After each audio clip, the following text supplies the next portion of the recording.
start chapter 1, circulatory system. Our body is made up of many parts called organs. Different organs perform different functions. For example, our heart pumps blood through the body. Our lungs take in oxygen and give out carbon dioxide. Our stomach helps us to digest the food. Similarly, other organs perform other functions also. So, we can say that when a group of organs that work togetherly to perform a particular function, it is called a system. Like this way, our bodies consist of a number of biological systems that carry out specific functions. Circulatory system is one of them. Now, let us know about the reason, that is, why the circulatory system is needed to our body. All living things need food, water and oxygen to survive. These things need to be carried to all the parts of the body. Many harmful things are also produced in the body.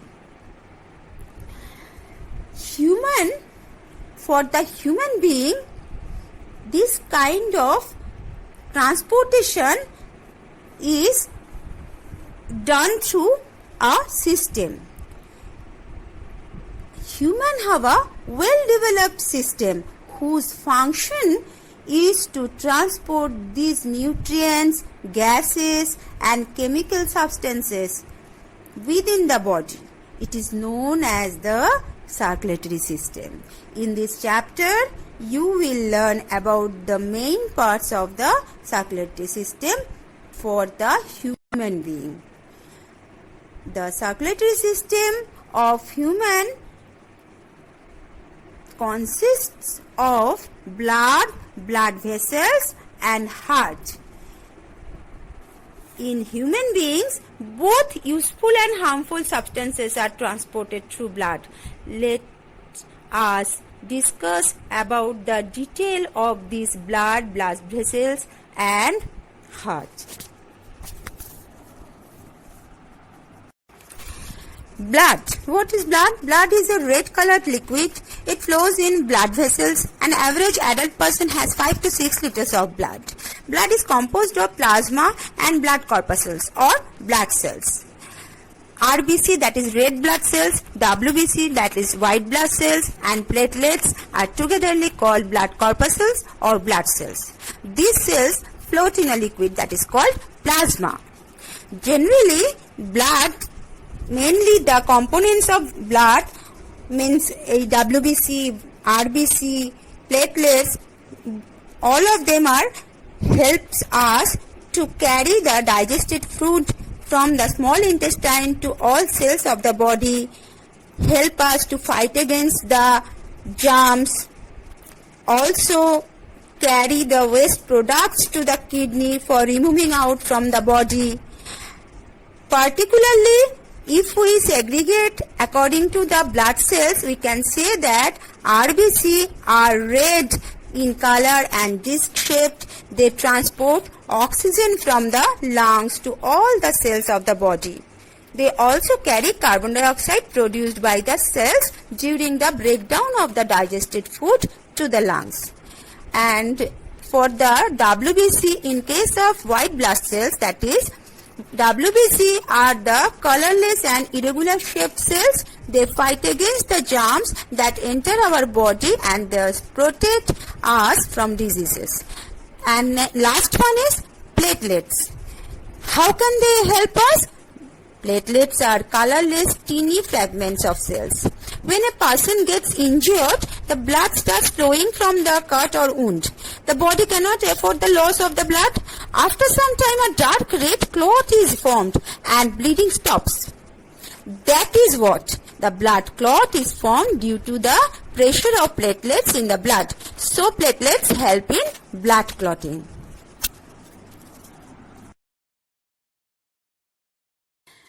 Now we are going to discuss about the heart. What is heart? The heart is a pear-shaped muscular organ that pumps blood to all the parts of our body through the blood vessels.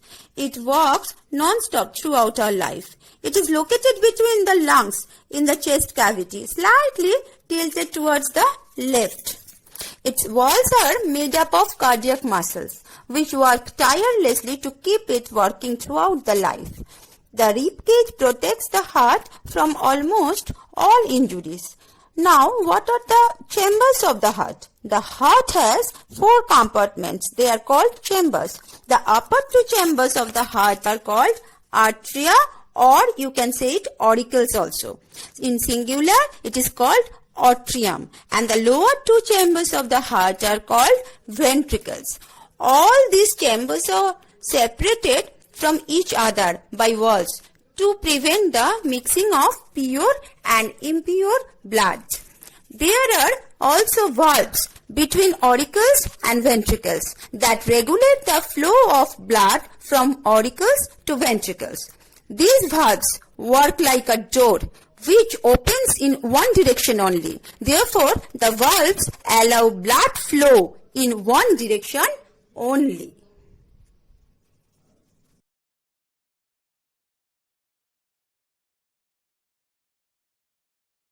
Now, let us come to the second part of the circulatory system, that is blood vessels. What is blood vessel? Blood is transported to all parts of the body through a network of hollow tube-like structure, which is called blood vessels. 3 types of blood vessels are found in our body, that is arteries, veins and capillaries. First of all, we will know about the arteries.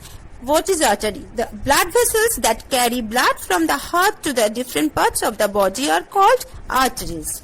Mainly, it carries oxygen-rich bloods, except the pulmonary artery, which carries impure blood, that is called blood rich with carbon dioxide to the lungs.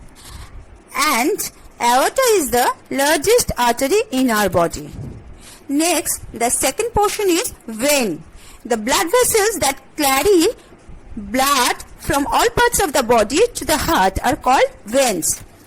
Generally, they carry carbon dioxide rich blood, that is impure blood. Exceptionally, pulmonary veins which bring pure blood from the lungs.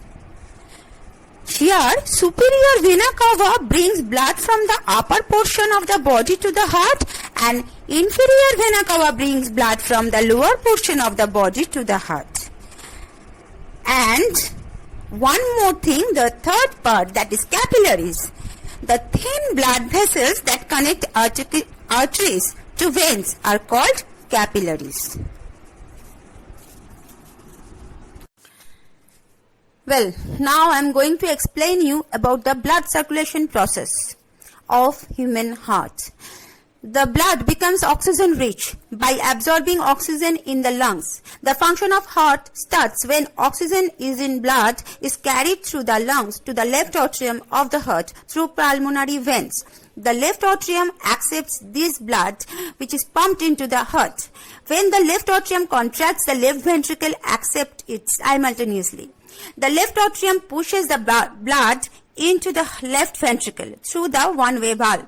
When the left ventricle contracts, the blood is pumped into the order which carries oxygen is in blood to the different parts of the body except the lungs. Now, oxygen is in blood reaches to the different parts of the body through the blood vessels called the arteries. The arteries then get drenched into the capillaries through which blood reaches to the different organs of the body. The blood is become deoxygenated now, and the blood capillaries gets mixed in forms of the veins. Then the vein carried deoxygenated blood to the heart, and the blood vessels that carry this deoxygenated or impure blood in heart are known as the vena cava.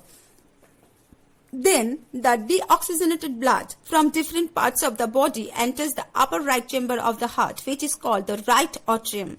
The right atrium gets contracted, allowing the blood to flow into the right ventricle, which contracts with expansion of the right atrium through the one-way valve. The right ventricle then contracts, pushing the blood into the pulmonary artery. The pulmonary artery carries the deoxygenated blood to the lung for oxygenation.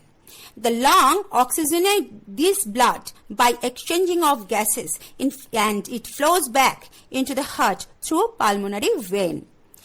Again, it starts recycled to all over the body from the beginning. This is the way through which blood is circulated continuously. So, I have already explained you about the human circulatory system along with blood vessels and heart. Now we need to take care of our body to run all these systems properly. And for circulatory system, particularly we have to keep our heart healthy. It means our body will function properly only when our heart will be healthy. To keep our heart fit and healthy, we should follow few guidelines like eat healthy food items like fruits, vegetables, whole grains, etc. We should not eat too much oily and junk food. Also, we should avoid overeating. Maintain always a healthy weight. And of course, we should drink at least 8 to 10 glasses of water every day. Do regular exercises and yoga also. Play outdoor games like football, cricket, hockey, basketball, swimming, etc. etc. Go for a walk daily. Take proper rest. Sleep for at least 7 to 8 hours minimum. Don't sit for too long at a place like watching TV or mobile playing, game playing, anything. Stay always be happy. Practice yoga also good for our health. We should practice yoga like an exercise. Like first, why? It improves flexibility and increases our muscle strength. It helps in improving the blood circulation in our body also. It gives a feeling of happiness. Also helps to reduce weight and keep us healthy.